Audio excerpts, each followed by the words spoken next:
In today's video, I'm going to teach you how to get rid of black bars in DaVinci Resolve. If you've ever dropped footage into a timeline and seen black bars on the sides or top and bottom, it usually means the timeline's resolution doesn't match your footage's resolution or aspect ratio.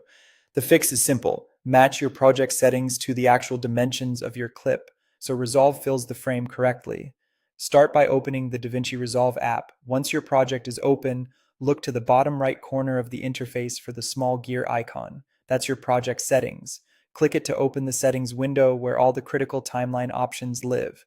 Inside project settings, you'll land on the master settings tab by default. If not, select master settings, then locate the timeline format section. This is where Resolve defines how big your canvas is, and it's the key to removing those black bars.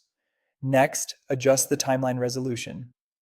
Change it from one of the presets to custom so you can enter the exact resolution of your footage.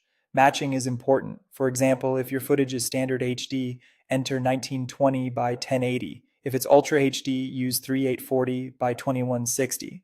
For vertical video, flip those numbers to 1080 by 1920. The idea is to use the same pixel dimensions and aspect ratio that your clip was recorded in.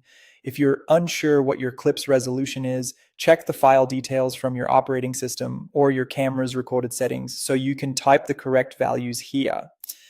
This simple match tells Resolve to build the timeline around your footage, not the other way around, which removes the black bars without any unnecessary scaling. After entering the correct width and height, click Save. Resolve will update your timeline and you should immediately see the viewer fill edge to edge with your image, no bars added by the project.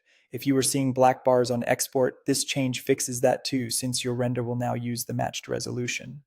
A quick note, if the bars are actually baked into the original clip, like letterboxed footage that already contains black at the top and bottom, changing the timeline resolution won't remove those because they're part of the image. But when the bars come from a mismatch between your clip and the timeline, this method is the cleanest, most reliable solution. That's it. Open Resolve, head to project settings, go to master settings and timeline format, switch timeline resolution to custom, enter your footage's exact dimensions, and save. Your frame should now be perfectly filled the way it was shot.